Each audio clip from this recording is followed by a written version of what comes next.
Welcome into Post Game Live, presented by your New England Ford dealers and Ford trucks. Tommy, Curran and Ted Johnson, Amina Smith here with you. And the Patriots lose to the Giants 23-21 in their first preseason game of the 2022 season. Now, the good thing is that it's just preseason, guys. It's not the regular season, but a lot of takeaways from this first game. But let's start with the offense. A lot of talk about the offense leading up to this game. It was almost like, Curran, the sky is falling with all the reports coming out of training camp. However, I have to say, watching the game, I wasn't too worried about the offense. It didn't look as bad as the reports said. And the main thing to remember on this is what we saw out on the field tonight was not a representative example of what the Patriots are trying to execute during their practices at Gillette Stadium. You have to understand that. First off, they didn't have their ones out there, so there was no Mac Jones. Most of the offensive starters, the running backs, tight ends, wideouts, not on the field. Additionally, they weren't really trying to work in a lot of those new wrinkles, Ted, with the stretch runs and the different things that might be implemented this year that they've had so much difficulty with.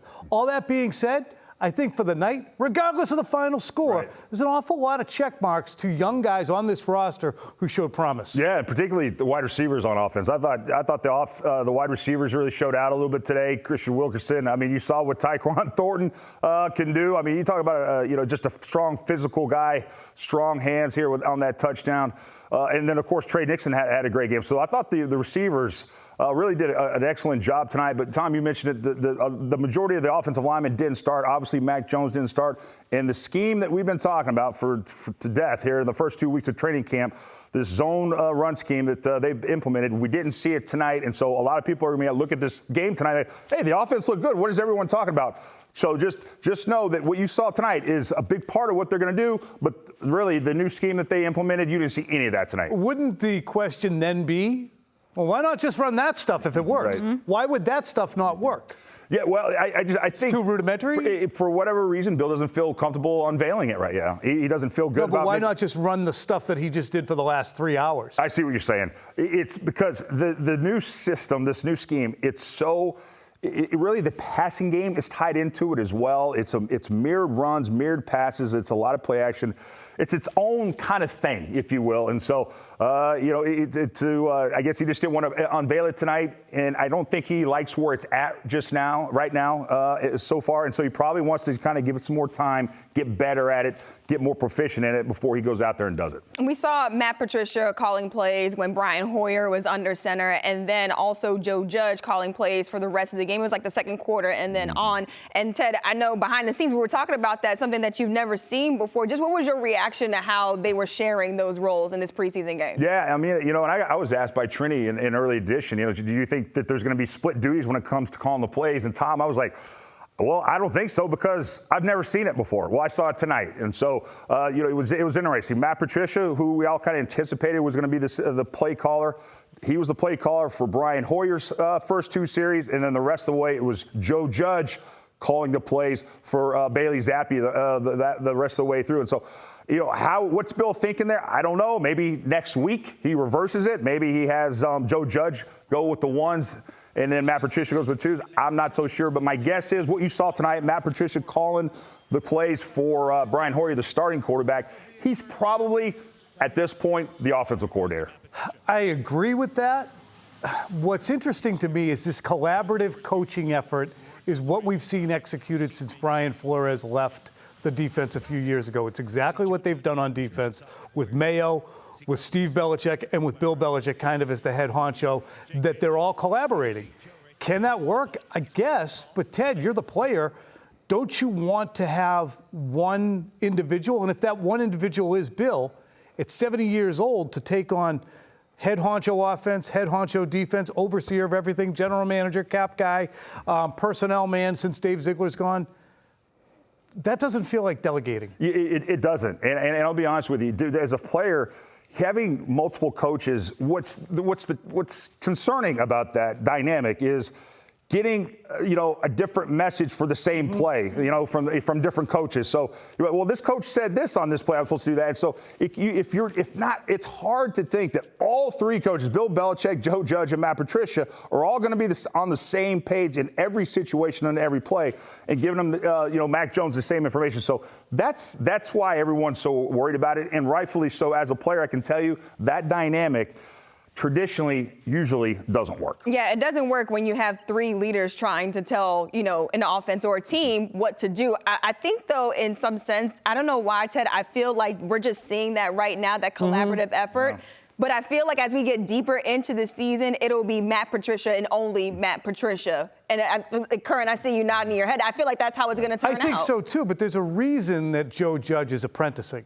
There's a reason that Joe Judge explained to us earlier this offseason on a conference call that he is practicing play calling in his office. So is he going to assume those because he's a former quarterback himself, and they do want to move Matt Patricia away from doing that? And if Joe's not ready now, how can Matt be necessarily ready when Matt really hasn't done any defense, nor did he play? It's just, I am going to make a pledge that I'm going to reserve judgment until after the Dolphins game. Mm-hmm. It's unconventional. It doesn't seem to make a lot of sense. People seem spread too thin.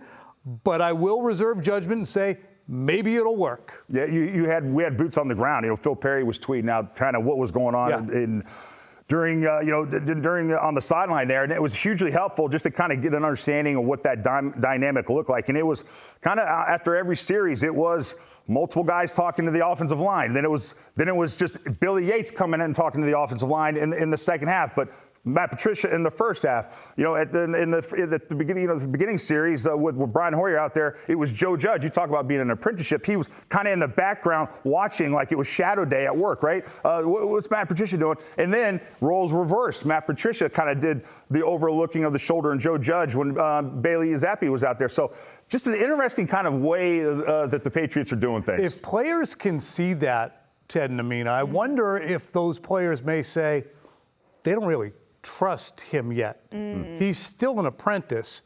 And while your job is to listen to whoever your boss or supervisor happens to be, it doesn't really imbue you with a great deal of confidence that the guy knows exactly what he's talking about. How does that also tie into buy-in, Ted, just from a player perspective? Because if you're looking at a bunch of coaches out there who are trying to figure out what's going on, and then you as a player, you're like, okay, I don't know who the leader is of this offense. How do you gain the respect and buy-in of players if that's the situation? The buy-in is going to be difficult because they're going to have to earn it. These offensive coaches, maybe not Bill Belichick, but Joe Judge and Matt Patricia are going to have to earn it. Usually it's just, you just kind of, you get into the NFL and it's respect is given. But these guys, I just think, because with their resume, guys are going to be a little bit more apprehensive and tended to just fully trust that these guys know what they're doing.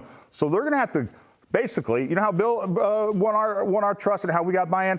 He told us before the game, if we do these things, we'll win the game. And we did those things, we'd go win the game. So these guys, these coaches, Matt Patricia, Joe Judge, really need to show these players that they know what they're doing, that they're on top of things, that you can trust them. And when they go out there and the games are for real and it's on the line, then they got to show that they know what they're doing. The upshot tonight is I didn't really see a lot of occasions where it looked like a freaking disaster. And that was the point that honestly, I tweeted that out in the middle of the first quarter. I was really expecting the sky to be falling with the offense. No, but I mean with the operation. Even with the coaching situation, even watching them on the sidelines and even following Phil Perry's tweets on Twitter, it didn't seem like there was a lot of chaos happening out there, Ted. This is a pro-am, baby. This is not the real thing. I mean, this is not a real tournament. They were out there having fun. It was stress-free. There wasn't a lot of points in the game. You had to have to worry about game plan. No game plan. Probably very little adjustments, and so it was a completely different feel and dynamic in this game than when it's going to be in Miami in Week 1. A lot more pressure in real time. If the game's going to go a lot faster, better players out there, you're going to have to make adjustments a lot faster, and it's going to be a lot more stressful for those coaches on the sideline. No Mac Jones, no starters out there tonight in this preseason matchup.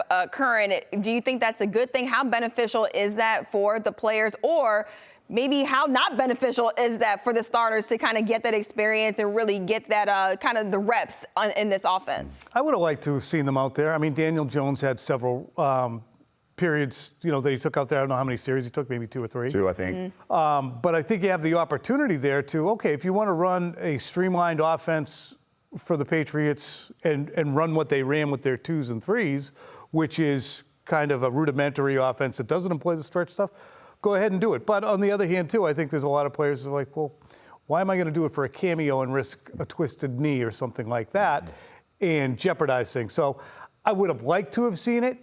I think more reps are better than fewer, especially when they haven't had a huge workload. But I get the logic as to why they would skip. Again, I hope they have a big, productive, arduous week next week against the Panthers. I do too. I'll be honest with you. They need to work, all right? And so, look, these guys, they're healthy, and Bill cited that as maybe a reason these guys are taking off, not working maybe as hard as they have in the past. In fact, they're going to have the weekend off, and so these guys, should be going into the season injury-free. And here's another thing too. A lot of people are thinking that maybe this first preseason game, the Patriots are treating it like the typical last preseason game, and so maybe this game was just a warm-up, and they will just kind of get more and more reps out there in these, of course, these scrimmages this week with Carolina and then the following week with the Las Vegas Raiders.